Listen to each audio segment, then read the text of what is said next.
Biographie de Saint Charles de Foucault, suite. La conversion, suite. Charles lisait beaucoup. Mais une grande lâcheté secrète est en nous lorsqu'il s'agit de reprendre une règle de vie que nous savons sévère et réprimante. Nous cherchons l'à peu près pour ne pas en venir à l'idéal de perfection, et la nature frémissante nous fait demander conseil aux hommes plutôt qu'à Dieu, parce que nous savons que Dieu est exigeant. C'est ainsi que Charles de Foucault, aux heures où cessait le travail de rédaction de la Reconnaissance au Maroc, ouvrait les livres des philosophes païens et les interrogeait sur le devoir, l'âme, la vie future. Les réponses lui semblaient pauvres. Elles le sont nécessairement. La raison ne va pas loin sans guide dans le problème de la création et de la destinée. Charles avait l'esprit trop net pour se contenter du bruit des mots et de l'éclat des images. Il savait aussi que la philosophie des temps anciens n'avait rien purifié, rien adouci, rien consolé, et il serait revenu sans doute à la formule d'absolu scepticisme adoptée dès le collège. Citation, « Les hommes ne peuvent connaître la vérité. » Fin de citation. Si le spectacle de la petite société choisie où il se trouvait replacé n'avait chaque jour ébranlé l'autorité fragile de cette conclusion. La probité, la délicatesse, la charité devenue habitude et comme naturelle, la joie aussi de ses consciences voisines qui ne se cachaient pas de lui et où il pouvait lire, l'obligeaient à de perpétuels retours sur lui-même. Voici, se disait-il, des hommes, des femmes, tous cultivés, quelques-uns tout à fait supérieurs par l'intelligence, puisqu'ils acceptent entièrement la foi catholique. Ne serait-ce pas qu'elle est vraie ? Ils l'ont étudiée, ils la vivent pleinement. Et moi, qu'est-ce que je connais d'elle ? Sincèrement, est-ce que je connais le catholicisme ?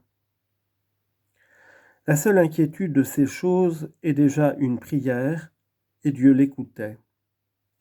Quelques pages d'un livre chrétien qu'il avait ouvert après tant d'autres dans un moment d'angoisse, j'ignore quel était ce livre, commencèrent d'éclairer cet incroyant qui avait cherché la beauté parfaite et la tendresse infinie partout où elles ne sont pas.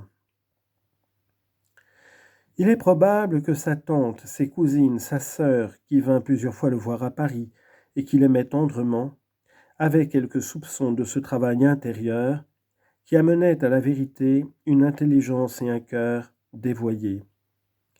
Elles ne le hâtaient par aucun moyen humain.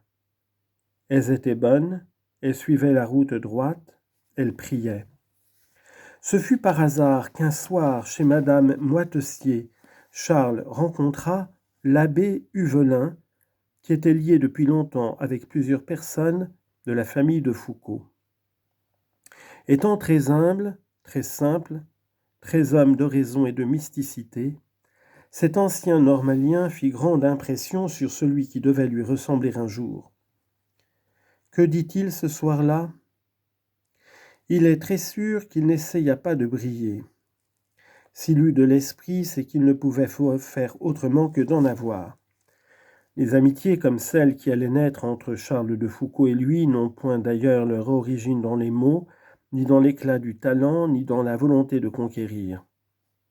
Un homme incroyant et qui a mal vécu se trouve en présence d'un autre homme, non seulement croyant et chaste, mais devenu la prière même, la piété même pour l'immense faiblesse et souffrance humaine, peut-être plus, comme on l'a dit, l'une des victimes qui secrètement s'offre à Dieu pour souffrir, réparer le mal, adoucir le châtiment d'autrui. Ces deux hommes peuvent n'avoir échangé que des phrases banales, s'être salués seulement, puis regarder l'un l'autre 5 ou 6 fois dans une soirée. Cela suffit, ils se sont reconnus, ils s'attendaient. Dans leur cœur, ils nommeront désormais cette rencontre un grand événement. L'un a pensé « Vous êtes la religion », l'autre « Mon frère qui est malheureux, je ne suis qu'un pauvre homme, mais mon Dieu est très doux et il cherche votre âme pour la sauver. » Ils ne s'oublieront plus. L'abbé Huvelin, né en 1838, était donc en 1886 un homme encore jeune, bien qu'il n'y parût guère. La vie pénitente qu'il menait depuis sa première jeunesse et qui avait fait sourire ou s'émouvoir ses camarades de l'école normale, la fatigue d'être et d'avoir été à la merci de toutes les douleurs, en quête d'allègement, de toutes les inquiétudes humaines cherchant une décision, la maladie aussi, une sorte de rhumatisme généralisé qui déjà l'éprouvait, ne lui laissait guère que la jeunesse d'un esprit prompt et d'un cœur très sensible. Il tenait la tête penchée sur l'épaule, il avait le visage creusé de rides, la marche lui était souvent un supplice. Ce vicaire à Saint-Augustin avait dans Paris une terrible clientèle de pénitents, des relations innombrables, et ce qui compliquait encore singulièrement sa vie, la réputation d'un saint homme. La sainteté est le plus puissant attrait qui rassemble les âmes. La sienne s'était promptement révélée dans les conférences qu'il faisait aux jeunes gens depuis 1875 sur l'histoire de l'Église. Malgré ses protestations, il avait vu des femmes en grand nombre et des hommes ayant dépassé la jeunesse se mêler au public auquel ces conférences de la crypte étaient d'abord réservées. Il parlait aussi dans la chaire de la paroisse et on se pressait pour entendre ce causeur qui ne récitait pas, ne cherchait pas à étonner, mais improvisait sur un thème toujours très étudié, laissant vivre et s'exprimer au naturel un esprit jaillissant, prudent en doctrine, hardi devant les mots qu'il faut dire, abondant en réminiscences de littérature ou d'histoire, homme de la digression, de la parenthèse, de l'exclamation, du trait inattendu, avant tout de la longue expérience du monde et de la miséricorde.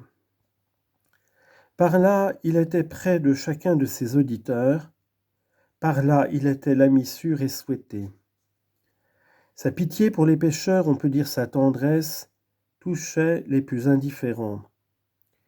On sentait qu'il les voulait meilleurs pour qu'ils fussent plus heureux, et qu'il pensait toujours, pour ceux qui n'y songeaient guère, à l'heure définitive où ils paraîtraient devant Dieu, où ils seraient jugés, condamnés, malheureux, sans espoir de mourir, car la mort n'existe pas, même un instant, il n'y a que deux vies.